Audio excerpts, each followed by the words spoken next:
2022 के चुनाव को लेकर के जहां दिग्गज नेता कुरुक्षेत्र पहुंच चुके हैं अपनी अपनी पार्टियों के साथ, अपने अपने धुरंधरों के साथ, वहीं पर एक नाम आ रहा है समाज सेवक पार्टी के राष्ट्रीय अध्यक्ष रजनीकांत दुबे जी का,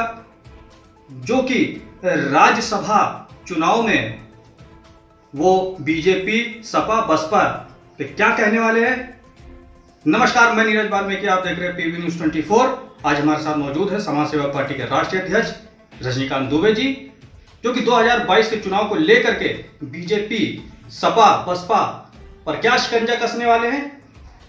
देखते हैं। रजनीकांत जी, 2022 के चुनाव को लेकर के आप सपा, बसपा और बीजेपी पर क्या कुछ कहने वाले हैं? क्या सोच है आपकी बीजेपी, सपा, बसपा पर?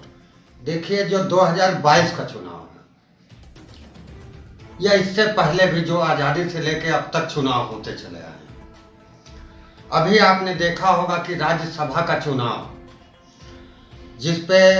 बसपा के उम्मीदवार रामजी गौतम जी ने नामांकन किया और सपा समाजवादी पार्टी से श्री बजाज महोदय ने नामांकन किया। मुझे उनका पूरा नाम ठीक से अवगत नहीं। बीएसपी ने उस पर राज्यसभा का कोई उम्मीदवार 9वीं सीट पे नहीं उतारा, जिससे कि स्पष्ट है कि राज्यसभा के चुनाव में बीएसपी और बीजेपी कहीं ना कहीं गठबंधन कर रहे हैं। और ये उच्च सदन होता है राज्यसभा चुनाव, जिसको कि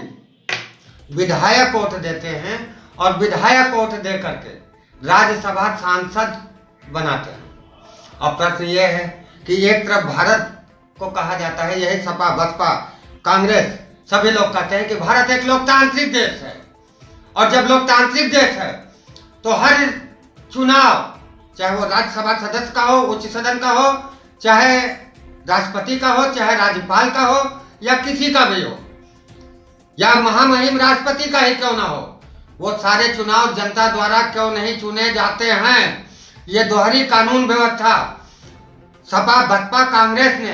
केवल अपने निजी लाभ के लिए, सत्ता की कुर्सी के लिए बना रखे हैं। जैसे लालजी गौतम ने परसों के समाचार पत्र में मैंने पढ़ा था कि उन्होंने कहा कि एक दलित के सामने सपा ने एक उद्योगपति को खड़ा कर दिया। मैं बसपा सुप्रीमो और लालजी गौतम से पूछना चाहता हूं कि इन 3 वर्षों में दलित शब्द बीएसपी, कांग्रेस, बीजेपी, सपा की उपाधि हो सकती है, समाज सेवक पार्टी की उपाधि दलित शब्द नहीं है, अनुसूचित जाति के लोगों की है। मैं पूछना चाहूंगा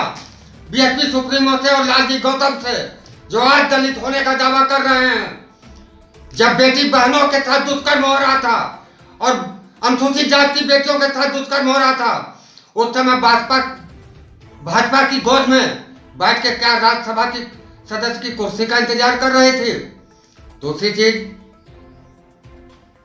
चूंकि ये आम जनता को समझना होगा कि आम जनता निचली सदन को चुनती है, विधायक चुनती है, विधायक जो है राष्ट्रपति को चुनते हैं और राष्ट्रपति को हटा भी सकते हैं, और राष्ट्रपति राज्यपाल को मनोनीत करता है। अब रही बात 2022 के चुनाव की, तो समाज सेवक पार्टी भी 2022 के चुनाव पे अपने नए मुद्दों पर, क्योंकि इन लोगों की सारी नीतियां,